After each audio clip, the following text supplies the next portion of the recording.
Today we're going to talk through how to do a basic solid assembly. And I call it a solid assembly because this one won't have any kind of motion to it. Basically, we're just learning how to stick two parts together.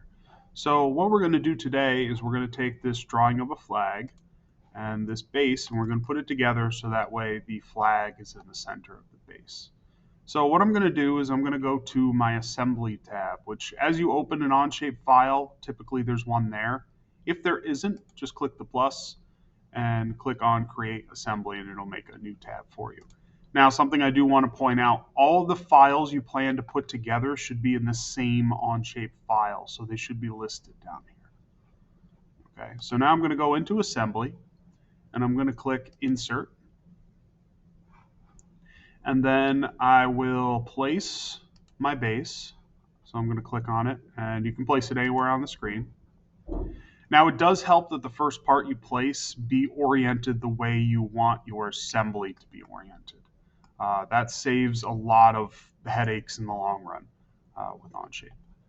So I will go ahead and place my second part, and I can just kind of place that off to the side. If your other pieces aren't oriented the same way, that's fine, but it's good to have at least your first piece be oriented the way you want your assembly to be oriented. Like I said, it does save on headaches later.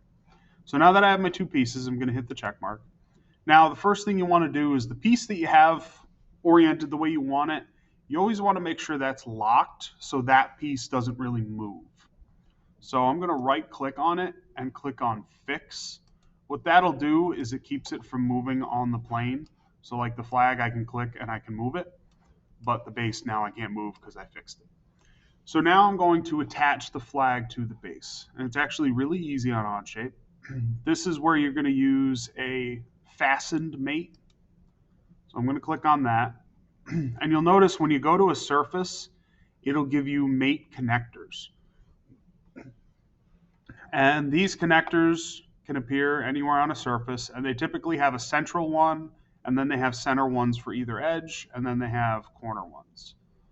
Okay, so you have to pay attention where you click. So I'm going to go to the top of my base here, and I'm going to choose the center edge one. Now I could choose the middle center and choose the middle center of the other one, and that'll lock it right in the middle. But I do want to show you how to offset, so I'm actually going to click over here. And then I'm going to go to my flag and click here. And if I clicked correctly, yes. Now it's placed centered this way, but it is locked to the front. And like I said, I could have clicked just the center dot of this and the center dot of this, and it would have centered.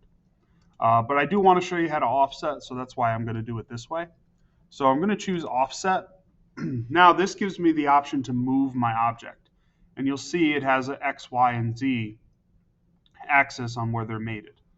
So if I adjust something, let's say I adjust this 1 inch, see it'll move over along the x-axis 1 inch. And you can do multiple directions at once. So I can have it move over on the x direction 1 inch and then away 1 inch. And you can also change it to negative, so it goes the opposite direction. Okay. All really helpful to have. So actually one of them turned out almost correct. So I'm going to change this back to 0 and make this negative 0.5. Okay, and that will center it onto the platform. Okay, and now my piece is locked in. Okay, and it won't move. Really simple to do. Yeah. Okay. Hopefully that helps. I will be doing another video on how to properly document this assembly, so please stay tuned for that. Thank you and have a wonderful day.